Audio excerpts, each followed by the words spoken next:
Hello, beautiful people. How are you this very fine night? Darren Bergwerf is just wandering out from the bar, and he sent somebody out earlier to look after me. I'm just kicking this show off earlier, so Darren knows what the hell I'm doing. There is a big night happening tonight at the Belmont Hotel in Bendigo. If you want to come along and join us, it's a My Place Do. We would love to see you here. So come along, join us at the Belmont Hotel. There's a big dinner happening in the inside where it's nice and warm. We're actually outside here in the beer garden. At the moment, it's only Bergwerf and I, and a couple of lovely ladies who've popped past. They're from Billboard Battalion, of course, who've been floating around. We've been sort of bumping into each other on the road in the last few. It's all happening. So yeah, we've got a bit going on. And tonight is really a celebration of My Place, particularly in Bendigo. There were some hurdles to begin with in Bendigo, and this is a bit of a celebration to say we're over those hurdles, and there's a great large group inside where it's warm getting ready to have dinner. So this won't be a long show. Can I give you the drum? I do want to give you a little bit of news about what's going on tomorrow. Now, tomorrow is the day where we all go and vote whichever way you want to go and vote, or you don't go and vote at all. There is arguments for and against on all sides. You've heard mine, you've heard Darren's, and you've heard just about everybody else's. So I don't think any amount of talking about it's going to change your mind one way or the other during this show. However, there are people who are doing a great deal of research and a great deal of paperwork and a great deal of legal work to try and stop this referendum from happening tomorrow.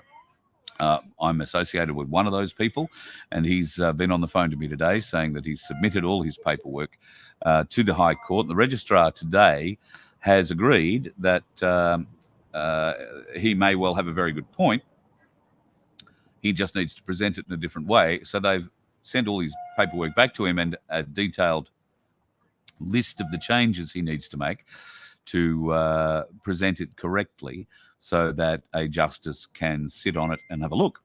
Now, they've said, get that back to us tonight. So he's working feverishly on that. What does that mean? Well, I suppose injunctions can be raised at any time, day or night. So if somebody was looking at this, the registrar decided they were going to get up and wake the justice up and say, look, you really have to look at that. Yes, it could happen. Is it likely to happen? I don't know. I wouldn't go holding my breath about that. All right, so the polls open at 8 a.m. What happens if the court then looks at it at 8 a.m.?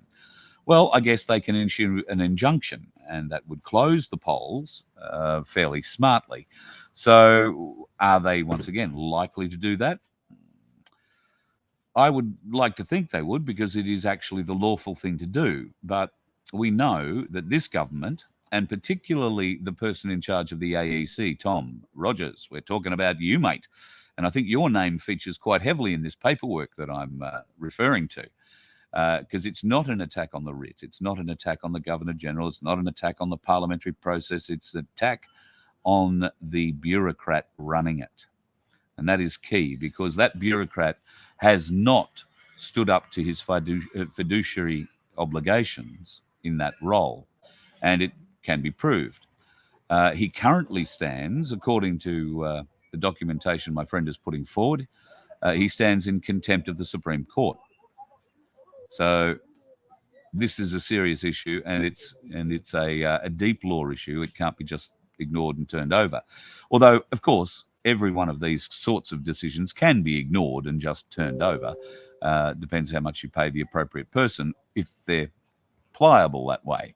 Now, I'm not suggesting that the justices in the Supreme and Federal High Courts are, unclean that way. However, their actions will speak more than their words. Oh, look, there's nothing we could do. Oh, the polls were already open. Oh, no, they didn't dot that I correctly, or they didn't cross that T correctly. And that's how these things get rejected. They don't get dismissed on their merit. They get dismissed on a technicality. And the court goes looking for those technicalities to dismiss these kinds of arguments. So, I don't know. It'll be interesting to see how that actually plays out. But I have my doubts that it's going to make any significant difference in what's going on tomorrow. So regardless of which way you go tomorrow, just bear in mind, I don't think it really matters. I don't think that there is a result that we can vote for that they're actually going to endorse or work with. I think the Aboriginal people, the tribal people, the First Nations people, whatever the hell people you want to call them, are going to be in the same boat this time next year as they were today. Because the people, the 11 people meant to represent our First Nations people in our parliament, overrepresent the less than 3% of the population, are getting very rich, are shuffling money, are taking paper bags, and they are getting rich while our black brothers and sisters lie dying, malnourished, maltreated, and suffering all sorts of indignity. And I keep referring to that lady, Bronwyn Bishop, did the piece on suffering cancer, 6 kids, living on a cement pad outside of Alice Springs while she's getting chemotherapy. While those 11 Indigenous politicians are living it up on their 6-figure salary, plus all the little perks that they get on their way back. Did one of them offer to go up, put her in a house, help her in any way, shape or form? Not a one. $39 billion a year these bastards waste. $39 billion a year. It's about time not only those representatives, but the bureaucrats and the bullshit artists that advise the bureaucrats. There is a name for them. I've just forgotten it at the moment. It's just escaped me. But these are the scum that work around the edges of politics and try and get their particular idea or their particular passion over the line. Now, they're open to all sorts of interesting and nasty tricks. These are the kinds of influences that get into the ears of the bureaucrats and the politicians and speak bullshit, but they speak it in a language that sounds nice and fluffy and rainbow-like, and therefore gets accepted. Also, there's clearly a bit of deep state help coming up for them as well. So I can't wait to see the end of that sort of shit, if I'm absolutely honest.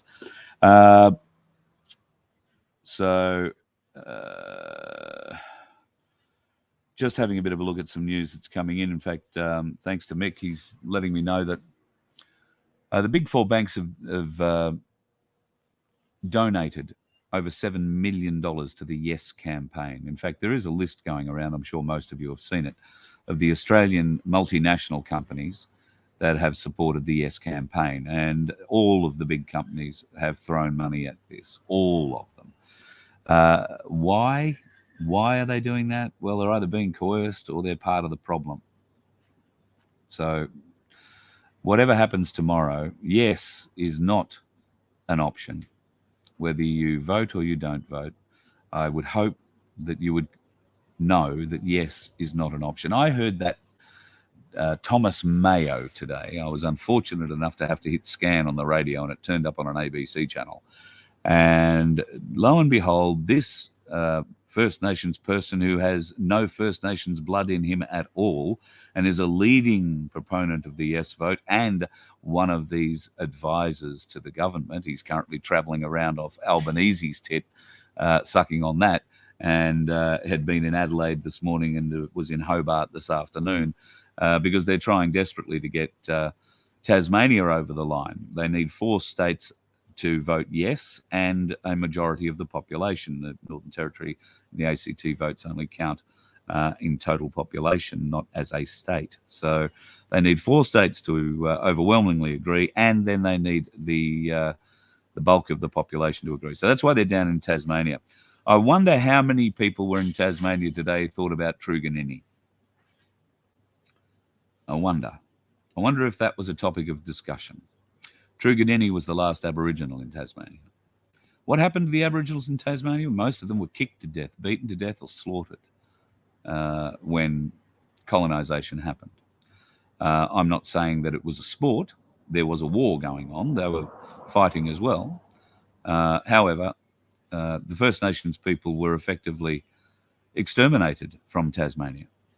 So Truganini, as far as I understand, is the last true blood Tasmanian Aboriginal, and they were murdered. Midnight Oil did a great song about it, tells the story of it. So don't know why they're going to Tasmania, but maybe they do expect a bit of support there for the yes vote. I don't think it's going to be as overwhelming as they hope. And this Thomas Mayo of Jewish Sri Lankan extraction is telling lies to the people by saying, oh, yes, and he's referring to himself in the royal we sense, I suppose, as a First Nations person. He is not. He is not. He is a political activist with a very great desire to see treaty enacted and to see reparations paid.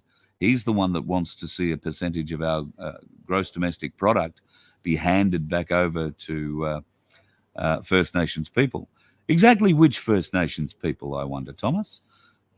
Maybe those 11 and the bureaucrats that support them in our parliament, the ones that already handle $39 billion a year or mishandle it. Absolutely bloody pathetic. That's what that is. So I hope tomorrow, if you are going to vote, it will be no. I encourage you very much to do that. And of course, take your own biro, a pen. Use a pen if you're going to vote. Use a pen. Take your own pen. Do not take their pencil. Make sure you put your mark in biro, something they cannot erase. That is probably more important than just about anything else.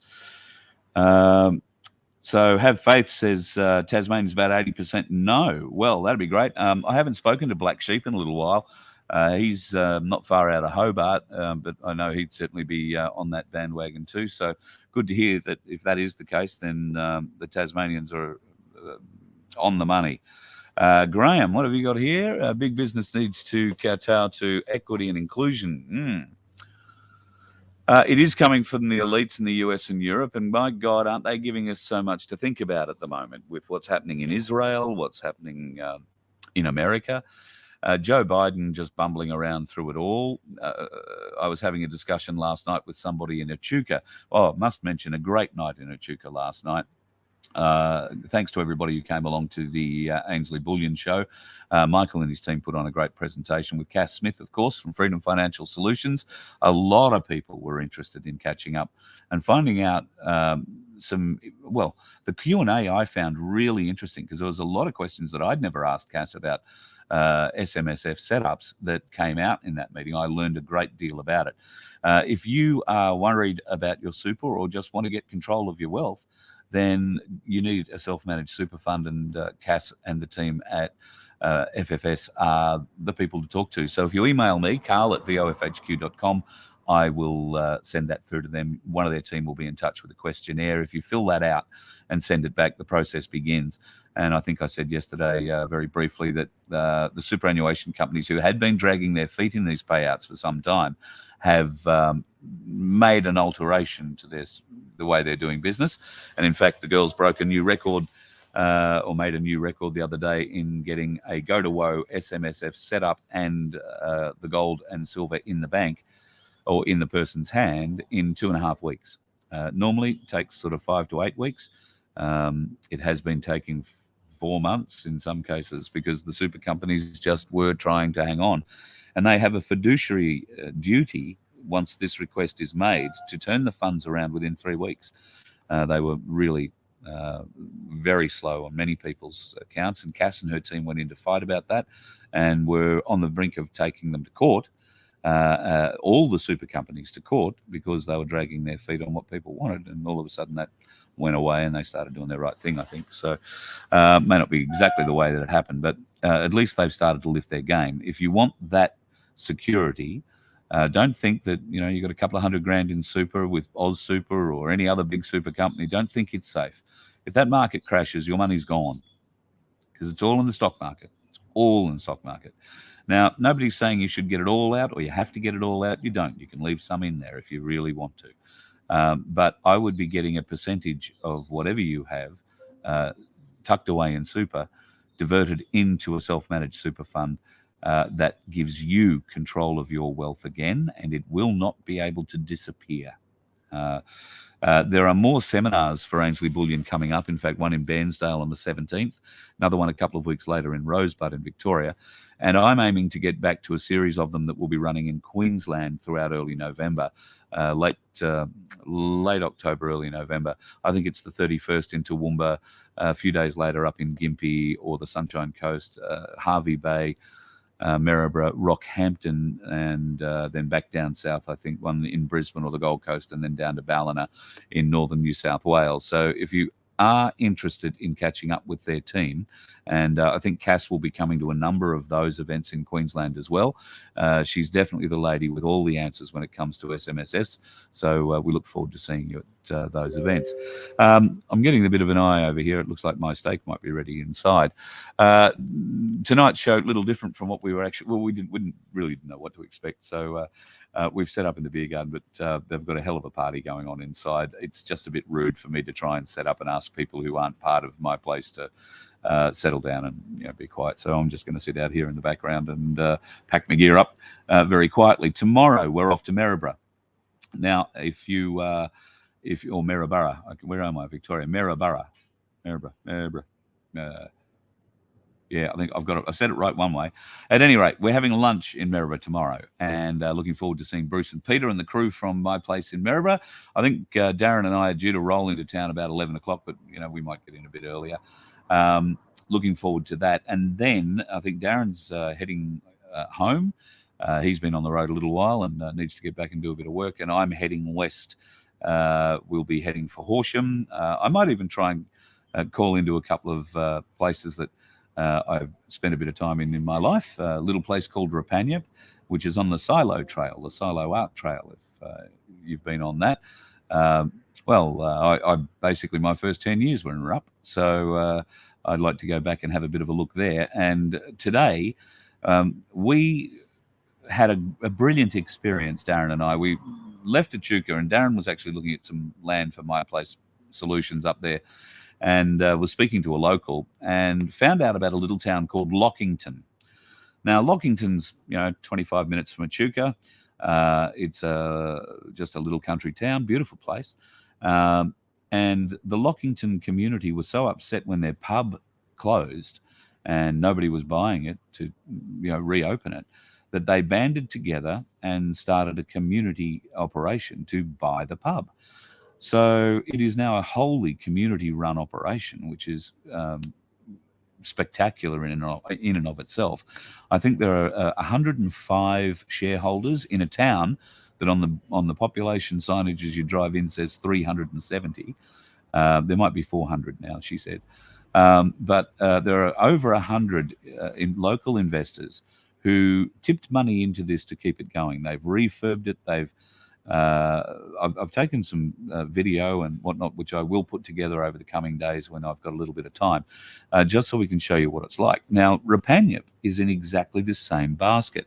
And for so many little towns, little operations, the pub is central, a focal point, not, to go and get pissed, but it's where all the cockies come in. They come and have a beer. They discuss what's going on. When the family comes to town, they come out for a meal. They come to the pub. It's a way of bringing people off their farms and into town. It keeps a little bit of money coming into the town. And of course, on the Silo Art Trail, which is well populated by the grey nomads, it would be nice to be able to get a beer. But at the moment, I think you probably have to drive to either Minyip, Matoa or Horsham to get beer or anything to drink. That was the case a little while ago. The pub was bought just prior to COVID. It had been closed, I think, for 3 or 4 years. And a couple of people came in and bought it just before COVID. And then, of course, COVID took off. And that was the end of that. The pub had to close its doors again, and they weren't able to maintain the mortgage. So it's still down. Unfortunately, hopefully, we might be able to look at a model that Darren's learned a lot about today from the Lockington Hotel. So watch this space. We're going to see what can happen. There may be a model that we can help to get communities involved with relaunching places like the local pub. Maybe it's not the local pub. Maybe it's a fish and chip shop. Maybe it's a takeaway. Maybe it's something your town is lacking. And we know people. We know people who are looking to take their business somewhere. And speaking to Simon, the chef today at the Lockington Hotel, was inspirational. Simon was working at one of the biggest pubs in Rochester, the Shamrock, And this time last year, Rochester went underwater, of course. Now, the Shamrock closed and was closed for months. He wound up working out at the Lockington Hotel, basically to try and help them out. He loved it so much out there. He was driving, pardon me, to and forth every day. He loved it so much. They offered him the job full time. And he said, well, I'm 80%, and the only other 20% you've got to worry about is the wife. So they arranged for his wife and family to come out one Sunday. They had lunch, met the locals, met the shareholders, and about 2 hours into it, the wife turned around and said, well, you know, Simon's taking the job, so it'll all be great. So they moved to Lockington and put 5 children into the local school.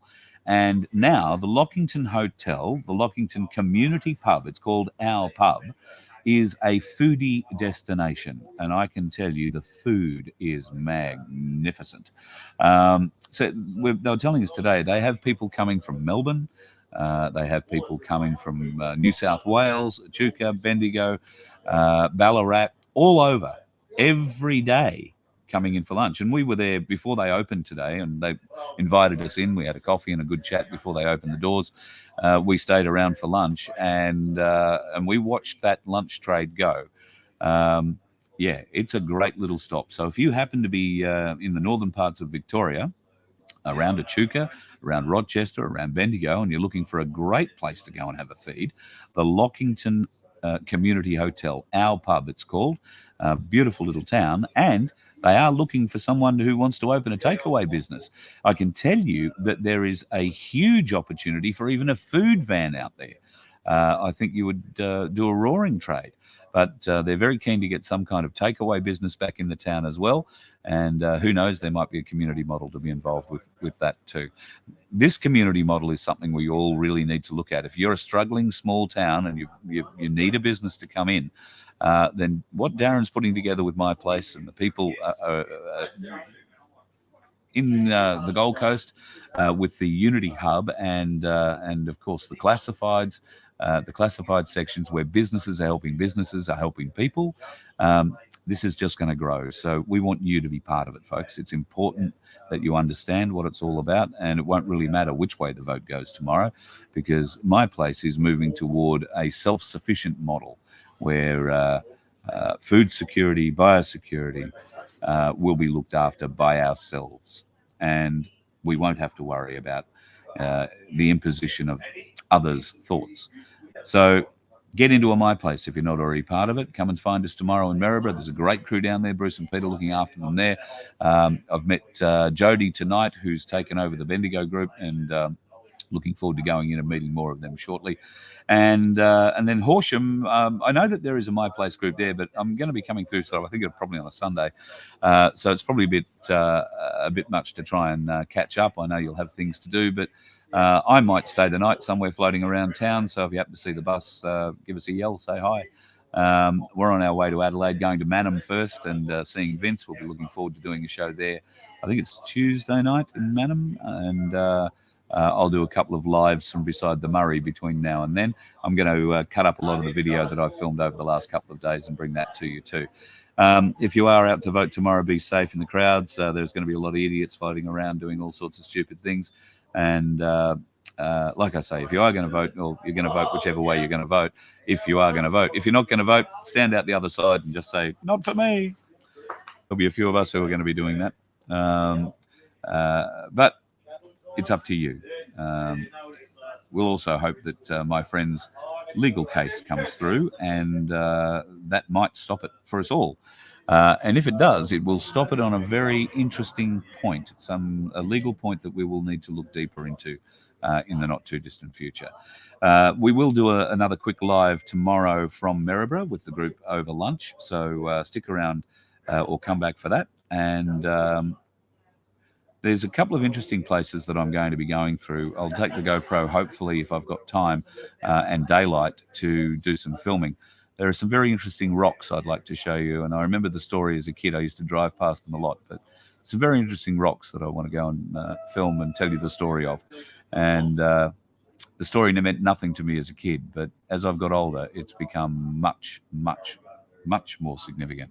So with a bit of luck, I'll be going past in the daylight and be able to get some good pictures of that. And I'll have another little story for you. All right, folks, I'm sorry for the Queenslanders. We're a bit early tonight. For everybody else, we're sort of about the same time. But I don't want to hold up what's going on inside with the My Place get-together, and I've got to go in there and be part of that too. So thanks for your time tonight. If you haven't already joined us, why don't you become a member at vofhq.com? You can do so from as little as $1.25 a week.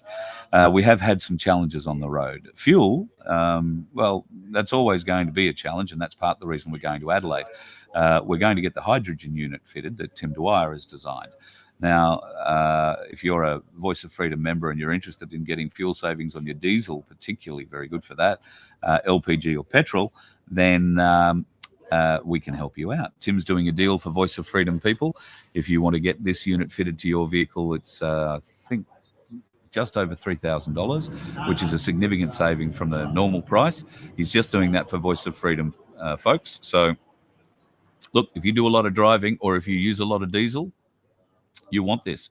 And it's not a permanent thing on your car. Pardon me, that beer's gone down the wrong way. You can remove all of this H2 infrastructure that gets installed when you sell your vehicle and put it in on your next one.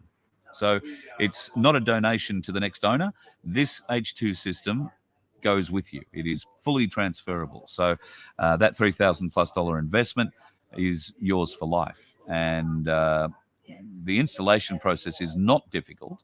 But Tim does offer an installation process. You've just got to go to Adelaide to do it. But any mechanic can do it and do it under his direction. It is very, very simple. So the H2 system, H2 New Flow or H2 Flow, is available through Tim Dwyer. And I can tell you that his H2 system is being tested at the moment in a number of different areas. But one of the very interesting ones is mining areas for generation of power, amongst other things. So watch this space. Tim's design is significant. It's very, very good. And if you've got a diesel vehicle, you will get the best savings yet. 20 to 25% increases in power, 20 to 25% increases in economy. That means you go 25% further. I wouldn't mind that. I think I can expect to get somewhere between 15 and 20% extra out of the LPG, which at the moment is hard for me to judge because I'm a bit of a nervous LPG driver. So every time I drive past the opportunity to get some LPG, I get it, because invariably when I've run myself dry on it the last 2 times on the way down, I've only been able to get it from servos that are very difficult for me to get the bus into. The vehicle's 8 meters long and I'm towing a little trailer behind it. Overall, I'm probably close to 13 meters, probably 12, 13 meters. And it's difficult to get around your average Shell servo when they put those auto gas pumps right at the very end. I get as a couple of people have advised in the chat, there's a bit of tail swing on this old girl. She's got, a good couple of meters hanging off the rear axles. And I have to be very careful about being able to turn in and out of those places and not pinching tyres, because funnily enough, those little pull-in areas aren't made for trucks or vehicles of that size. So, yeah, I get a little bit of LPG anxiety. So when I see a petrol or an LPG pump I can get to easily, I generally fill up at it. So at the moment, without being held to it, the numbers are... we've spent probably close to $1,000 in LPG and very little in petrol because I haven't used petrol a great deal. I've had to top it up once or twice. There is a generator on board which I use occasionally when I need to recharge things or get the computer working or whatever. That uses petrol out of that tank. So we're not really sure. The petrol numbers will be insignificant at this stage. I am going to run a tank of petrol through it probably tomorrow and just see how far it gets us, just so that we've got a baseline for when we head back. But it should also be remembered that I am towing at least 750 kilos behind me, plus a whole heap of extra weight in the back of the bus for the guy I'm helping move back to Adelaide. and that's adding a bit of a drag on it. I had to take the trailer off the other day. We've had to do some repairs with tyres and hydraulics, particularly. Had to repair another hydraulic ram today. But yeah, took the trailer off and managed to drive around a little bit without the trailer on, and yeah, significant difference. I really didn't think it would notice 750 plus kilos, all that much, but it does. So I'm looking forward to losing that weight and getting back and getting some good figures on the way back from Adelaide. Coming back from Adelaide, people have been asking me where we're going to go. So I'm going to leave that open to you guys. If you want me to come back via your part of the world, then get in quick. Let Rachel know. Rachel@vofhq.com. Now, I'll tell you that at the moment, when I leave Adelaide, I have a choice to either go down through Mount Gambier and back along the coast through Warrnambool, over to Geelong maybe, and then back into Melbourne, or I come back down through Horsham. I am keen to get back to Echuca. There is a few things happening up at Echuca and a couple of interviews I'd like to do up there. So I may well go back along the Murray and then come back down to Melbourne. There are a couple of hard dates that I do want to hit in Melbourne, and they are the 27th of October. That is a Friday. Pardon me. And that will be My Place Frankston. That'll be their second birthday celebration, and it's going to be a big celebration. If you want to come to a My Place party, book in the 27th of October and come to Frankston. It's going to be huge. I think Darren's organised 4 bands. It's going to be a really big celebration. The whole back area, the alleyways will be blocked off. There'll be food, there'll be fun, there'll be frivolity, singing, dancing, all that sort of stuff. So that's the 27th of October. Definitely back in Melbourne for that. And probably in the days prior to that, I will be at Vic West, My Place. I'm trying to set that up with the girls as we speak. They came up to Wood End the other night. God love them. Jeez, we had some fun. And I don't know whether or not I should tell you exactly how entrepreneurial some of those operating Vic West, My Place, are. But let's just say when we have that show, there might be a product demonstration, a spritz that might shock you. We'll just leave it at that. All right, folks, there's got to be a steak and a whole heap of people sitting inside, so I'm going to race off, go and catch up with them. Thanks for joining us again tonight, and tomorrow we will be doing lunch in Maryborough. Don't know. Actually, Darren's gone. I'm not exactly sure of the venue, but Darren and I will both do a bit of a live to let you know there is a venue, a pub somewhere, or a park that we're going to. And if you want to come and catch up, say hi. We would love to see you.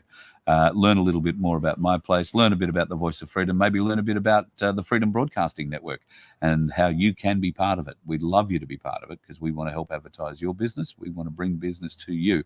And like the businesses that have helped me out recently, McCulloch's Hydraulics in Shepparton, and the guys today, Campaspe Hydraulics in Echuca, absolutely wonderful folks. And Black Forest, the tyre guys, were awesome in Wood End.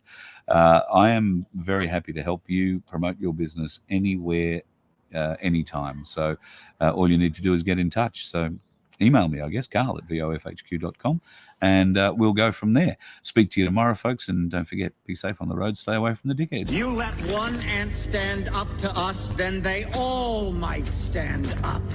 Those puny little ants outnumber us 100 to 1. And if they ever figure that out, there goes our way of life. It's not about food. It's about keeping those ants in line. That's why we're going back. Does anybody else want to stay? Let's ride!